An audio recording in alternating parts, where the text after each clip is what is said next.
Bien-aimés, quand nous parlons d'évangélisation, nous parlons de quoi? Nous parlons de la capacité des enfants de Dieu à introniser Jésus de Nazareth, à introniser comme Seigneur dans le cœur de tous les hommes. Quand nous parlons d'évangélisation, nous parlons de quoi? Nous parlons de la capacité des chrétiens à introniser Jésus dans le cœur de tous les hommes comme Seigneur et Sauveur de leur vie. Et nous faisons ça comment? En leur parlant de la parole de Dieu et en leur démontrant l'amour de Dieu. Certaines personnes pensent que l'évangélisation c'est pour les pasteurs. Non, l'évangélisation ce n'est pas pour les pasteurs. L'évangélisation c'est pour toi qui n'est pas pasteur. L'évangélisation ce n'est pas pour le pasteur. Le travail du pasteur c'est te rendre prêt à aller évangéliser. Je vais te poser une question. Est-ce que tu as déjà vu un berger accoucher les moutons? Est-ce que tu as déjà vu un homme de poulailler pondre les œufs? Tu as déjà vu un berger donner naissance aux moutons? Il ne peut pas parce que ce n'est pas sa place. Le travail du pasteur, le travail de l'apôtre, le travail de l'évangéliste, c'est de t'enseigner, de te préparer. Et c'est toi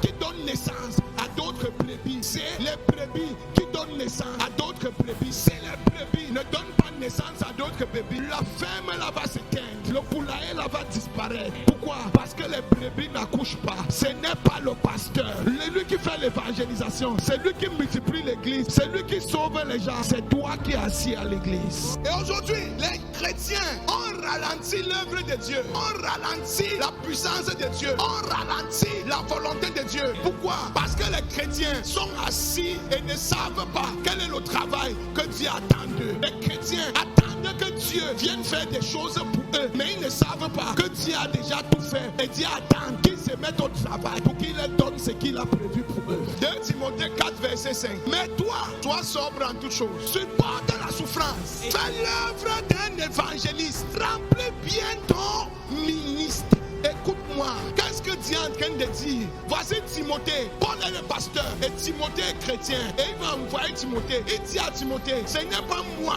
qui va venir sauver les âmes, c'est toi Timothée. Tu peux être malade, je sais. Tu as mal à l'estomac, je sais. Tu peux être dans la pauvreté, je sais. Tu peux être en train de chercher un enfant, je sais. Ton enfant peut être cancre à l'école, je sais. Ton mari peut être infidèle, je sais. Tu peux être dans une maladie chronique, je sais. Il dit que même si tu es dans cette situation, ce n'est pas un problème. Supporte un peu. Le problème que tu as n'est pas un problème pour Dieu. Le problème de Dieu, c'est que Dieu t'a donné un ministère et tu ne crois pas et tu ne sais pas. Tu crois que le ministère, c'est le passeport auto qui est un ministère. Non, Dieu a donné un ministère à tous les chrétiens. Il dit, remplis bien ton ministère. Et c'est quoi le ministère? C'est l'évangélisation. L'évangélisation, c'est un ministère. Et tous les chrétiens ont ce ministère. Il dit, même si tu es malade, remplis ton ministère. Quand tu es couché à l'hôpital, les docteurs qui viennent te voir là, remplis ton ministère. Les gens qui viennent te rendre visite, remplis ton ministère. Quand tu es au marché, les clients qui viennent acheter,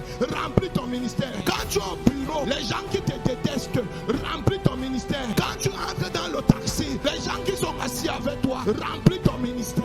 Pourquoi Dieu dit de supporter et de faire ton travail? Parce qu'en faisant le travail là va chasser la maladie. Parce qu'en faisant le travail là va chasser la pauvreté. Parce qu'en faisant le travail là va chasser les sorciers. Parce que Dieu protège et consacre ceux qui travaillent pour lui. Aïe, aïe, aïe, aïe, aïe.